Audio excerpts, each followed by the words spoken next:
Apple کی بنیاد رکھنے والے مسلمان تارکین وطن کے بیٹے اسٹیو جابز ایپل کی عظمت کے پیچھے اسٹیو جابز کی شخصیت ہے، جنہوں نے اسٹیو ووزنیاک کے ساتھ مل کر اپنے گیراج سے کمپنی کا آغاز کیا تھا۔ جابز 24 فروری 1955 کو سان فرانسسکو، کیلیفورنیا، ریاستہائے متحدہ امریکہ میں پیدا ہوئے۔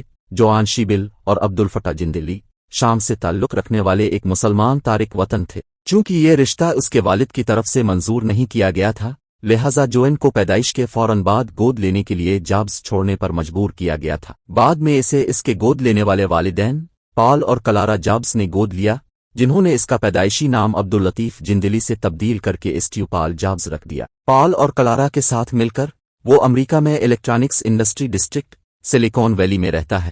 ایک بچے کے طور پر جابز کو ایک شور مچانے والے لیکن ذہین بچے کے طور پر جانا جاتا تھا، لہٰذا اسے ہائی اسکول کی کلاس میں چھلانگ لگانے کے لیے ایک تیز رفتار پروگرام میں حصہ لینے کی پیشکش کی گئی تھی، لیکن جابز کے والدین نے اس پیشکش کو مسترد کر دیا تھا۔ جب وہ 12 سال کا تھا تو جابز نے ہیولٹ پیکارڈ ایکسپلورر کلب میں ایک کمپیوٹر ڈیوائس کا کام کرنے کا مظاہرہ دیکھنے کے بعد ٹیکنالوجی میں دلچسپی ظاہر کرنا شروع کر دی۔ جابز اکثر ہیولٹ پیکارڈ HP یا فیکٹری میں سیمینار سیشنز میں بھی شرکت کرتے تھے جب وہ ابھی ہائی اسکول میں تھے۔ ایک موقع پر انہوں نے HP کے CEO ولیم ہیولٹ سے انجن کے پرزوں کے بارے میں پوچھنے کی بھی کوشش کی۔ جابز کی ہمت سے متاثر ہو کر ہیولٹ نے انجن کے اجزاء فراہم کیے، یہاں تک کہ انہوں نے ہیولٹ پیکارڈ میں موسم گرما کی تعطیلات کے دوران جابز کو انٹرنشپ کی پیشکش بھی کی۔ 1972 میں ہومسٹیڈ ہائی اسکول سے فارغ التحصیل ہونے کے بعد جابز نے پورٹلینڈ، اوریگون میں واقع ایک آرٹس کالج ریڈ کالج میں اپنی تعلیم کا آغاز کیا۔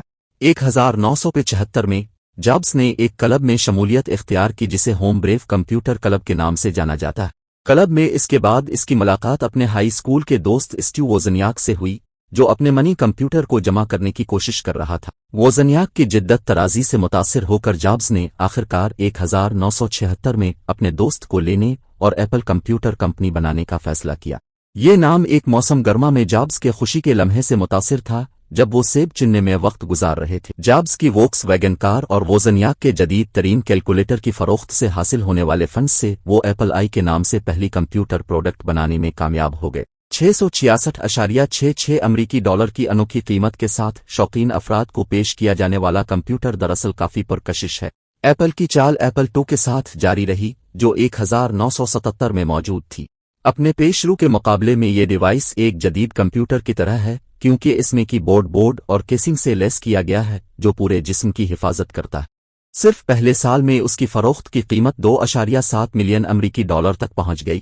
3 سال بعد یہ تعداد کئی گنا بڑھ کر 200 ملین امریکی ڈالر تک پہنچ گئی تھی۔ ایپل، جو اس وقت نئی کمپیوٹر مینوفیکچرر تھی، نے مختصر وقت میں آسمان کو چھو لیا اور اسے امریکی تاریخ کی سب سے غیر معمولی ترقی کرنے والی کمپنیوں میں سے ایک کے طور پر جانا جاتا ہے۔ ایپل کا نام فارچیون میگزین کی 500 بڑی امریکی کمپنیوں کی فہرست میں بھی درج ہے۔ 1980 کی دہائی میں داخل ہوتے ہوئے ذاتی کمپیوٹر کے دور کی ترقی تیزی سے بڑھ رہی تھی۔ جیسے جیسے زیادہ حریف ابھرے، ایپل کمپیوٹر کمپنی نے ذاتی کمپیوٹر کے رجحان سے آگے رہنے کے لیے سخت محنت کی۔ ایپل کمپیوٹر کمپنی نے اس کے بعد ایپل III لانچ کیا، حالانکہ اس کی کامیابی کا موازنہ اس کے پیشرو سے نہیں کیا جا سکتا تھا۔ تکنیکی اور مارکیٹنگ کے مسائل کی وجہ سے ڈیوائس کو بعد میں دوبارہ کام کے لیے واپس بلا لیا گیا تھا۔ یہ صرف 1983 میں تھا۔